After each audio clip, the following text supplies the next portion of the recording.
ध्यान दीजिएगा, 10th class math, real number, वास्तविक संख्या। ध्यान देंगे, मैथ है और टारगेट है टोटल 130 एग्जेक्टिव का पहला चैप्टर में वास्तविक संख्या में, जिसमें हम लोग पिछले क्लास में क्वेश्चन 30 तक पढ़ चुके हैं। और आप नहीं देखे हैं तो आप अपने यूट्यूब चैनल विजय सर विद्यागन पे जाकर देख सकते हैं।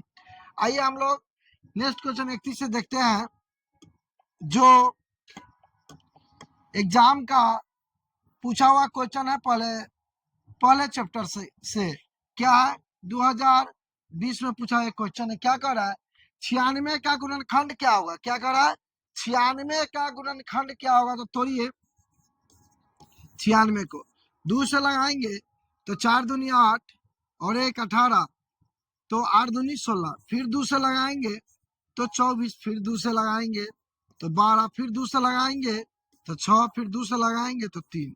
और आप ध्यान देंगे बारीकी से तो हम लोग 96 को क्या लिख सकते हैं, 96 को हम लोग लिख सकते हैं 1 2 3 4 5, 2 के पावर 5 और गुने 3। ये 96 को हम लोग लिख सकते हैं, 96 को हम लोग लिख सकते हैं।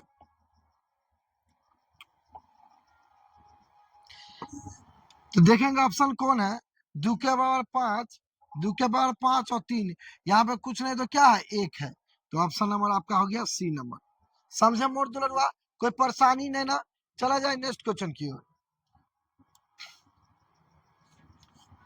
देखिए क्वेश्चन कितना आसान है। क्या कर रहा है, 6 8 22 लौसा और मौसा का अनुपात क्या होगा। बहुत अच्छा क्वेश्चन है। देखिए तो 6 को गुणनखंड तोड़ते हैं तो 2 गुने 3 लिख सकते हैं, और 8 को तोड़ते हैं तो 2 के पावर 3 लिख सकते हैं। यानी 2 को 2 गुने 2 गुने 2 3 बार तो 2 के पावर 3 कर सकते हैं। 22 को अगर तोड़ते हैं तो 2 गुने 11 लिख सकते हैं। ध्यान देंगे मोर दुलरुआ, एलसीएम बोल रहा है तो निकालेंगे एलसीएम। एलसीएम कहता है लेना है सबको, छोड़ना है किसी को नहीं, वहीं से लेंगे जहां ज्यादा होगा। देखिए 2 एगो 2 3 गो 2 एगो कहां से ले, 2 3 गो और 3 गुने 11। अगर सभी को गुना करते हैं यानी 2 3 गो हो गया, 3 एक ही है, 11 एक ही है। गुना करते हैं 2 के पावर 3, 8 गुने 3 गुने 11। ध्यान देंगे तो 8 3 24 और 24 गुने 11 जब गुना कीजिएगा तो टोटल हो जाएगा 264।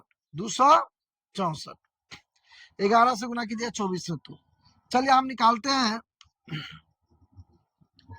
एचसीएफ।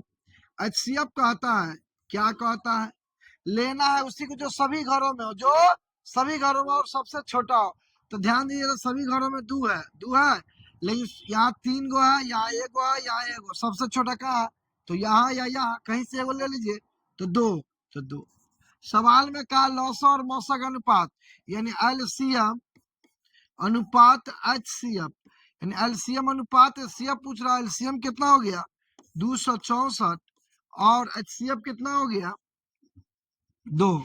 2 से काटेंगे हम तो हो जाएगा 1 3 2 अनुपात 1, यानी 132 अनुपात 1 हो गया।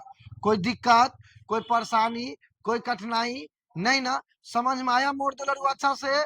तो ध्यान दीजिए ऑप्शन नंबर चेक करते हैं, 132 अनुपात 1 ऑप्शन नंबर ए है जो पूरा सही है।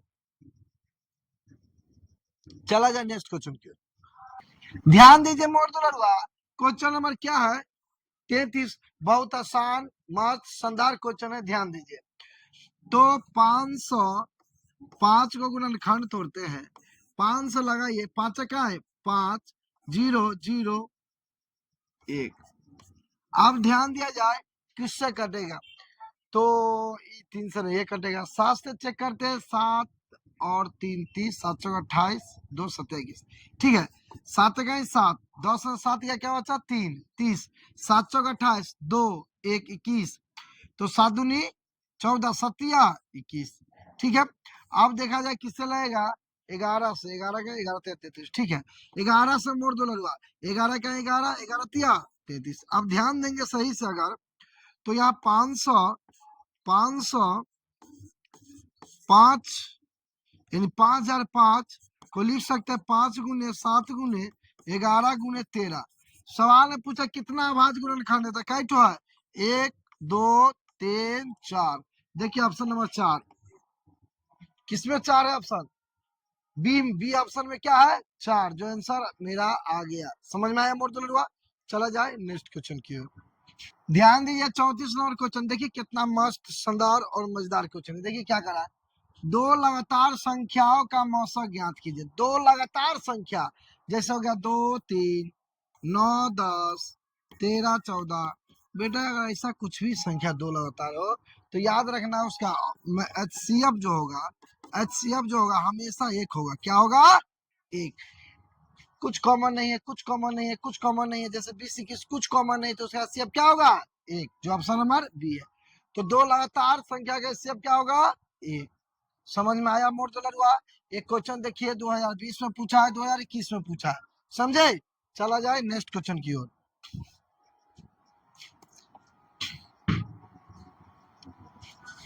ध्यान देंगे मोर दुलरुआ, क्या है 35 नंबर क्वेश्चन। यदि ए और बी आभाज्य संख्या है, ए और बी आभाज्य संख्या है, तो ए और बी का लॉसो है। ए और बी याद रखिए, आभाज्य संख्या है ए और बी।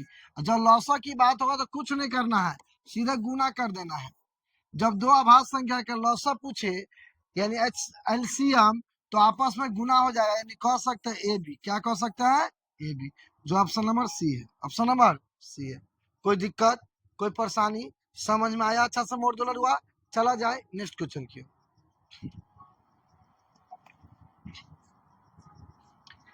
देखिए बाबू सोना मोना टोना, क्या क्वेश्चन है बाबू?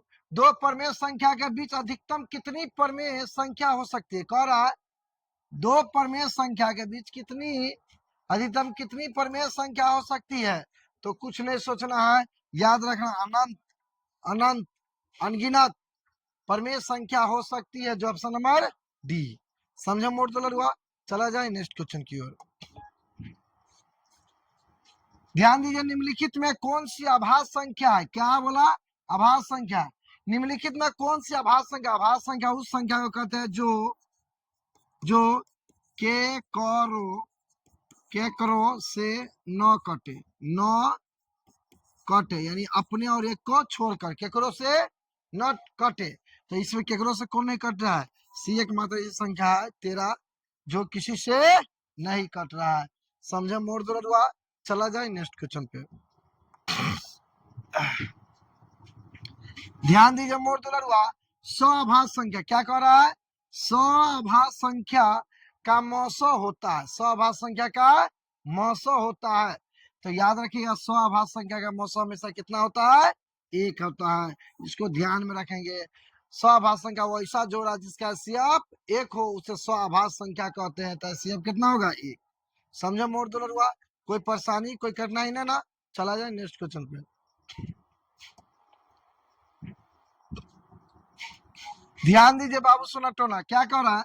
यदि दो संख्या 39 नंबर क्वेश्चन, इससे पहले नहीं देखे तो आप जाके विजय सर विद्या ज्ञान यूट्यूब चैनल पे जाकर देख सकते हैं। पूरे क्लास बारीकी से पढ़ाया गया है। ठीक है, चला जाए नेक्स्ट क्वेश्चन। क्या करा? यदि दो संख्याओं का गुणनफल 2166 एवं उनका मौसा 19 है, तो उनका लौसा क्या होगा? जब ऐसा दिया है कि दो का गुणनफल दे दे या मौसा दे दे, लौसा पूछे तो कुछ नहीं करना है, 19 से सीधे भाग देना है। 2166 में एक बार में 19 लगेगा, तो 19 20 21 2 26, 19 से क्या है? 19। अब ध्यान देंगे तो 19 20 21 22 23 24 25 26 7, ऊपर से 6 या 19 चौक 76। तो डायरेक्ट आंसर ध्यान देंगे कितना आया? 114, जो ऑप्शन नंबर कितना है? सी। Option number C. समझे मोर दुलरुआ? कोई परेशानी, कोई कठिनाई, कोई दिक्कत नहीं? चला जाए नेक्स्ट क्वेश्चन की ओर। देखिए बहुत अच्छा क्वेश्चन है, 2024 में पूछा हुआ एग्जाम में क्वेश्चन है। तो क्या कर रहा है? ए बराबर 2 के क्यू गुने 3 गुने 5 और बी बराबर 2 के पावर 4 गुने 5 गुने 7, तब लॉसा ए और बी का क्या होगा? ध्यान दीजिएगा, यानी तोड़िए के दे दिया 2 के पावर 3 गुने 5। उसके बाद बी बराबर दिया है 2 के पावर 4 गुने 5 गुने 7। अब ध्यान देंगे पूछ रहा लॉसा ज्ञात कीजिए, एलसीएम। तो एलसीएम कहता है, एलसीएम कहता है लेना है सबको, छोड़ना है किसी को नहीं। एलसीएम का आता है लेना है सबको, छोड़ना है किसी को नहीं, वहीं से लेंगे जहां ज्यादा होगा। तो दो यहाँ 3 गो, दो यहाँ 4 गो, तो ज्यादा लेना है तो दो 4 गो, 3 यहाँ एगो और कहीं है नहीं, छोड़ना किसी को नहीं है। 5 यहाँ एगो, 5 यहाँ एगो, कहीं एगो ले लो, 7 अकेले है, ले लीजिए। अब ध्यान दीजिए, 2 के पावर 4 16 गुने 3 गुने 5 गुने 7, और ध्यान देंगे 16 पंचे 80, जीरो हट गया, 8 8 तिरिक 24, 24 में अगर आप 7 से गुना करते हैं तो 7 चौका 28, 7 में 2, 7 दूनी 14, 15 16, एक जीरो बच गया था क्योंकि 240 हुआ था, तो 1680 हुआ टोटल, जो ऑप्शन नंबर कितना, ऑप्शन नंबर डी। समझ में आया मोड़ तोड़ हुआ? अच्छा से समझे ना, तो ध्यान रखिएगा, जो भी पढ़ा रहे हैं उसको सही से पढ़िए, कॉपी में नोट कीजिए, क्योंकि सभी एग्जाम का पूछा हुआ क्वेश्चन है और इसी टाइप का एग्जाम में क्वेश्चन पूछा जाता है। तो आज यहीं तक रखा जाए। कहना चाहूंगा कि फेसबुक है तो फॉलो कीजिए, यूट्यूब पे है तो चैनल को सब्सक्राइब कीजिए, क्योंकि जो भी वीडियो डाले आपके पास सर्वप्रथम पहुंचे, है ना। आज यहीं तक, मिलते हैं अगले क्लास में। ओके बाय, जय हिंद।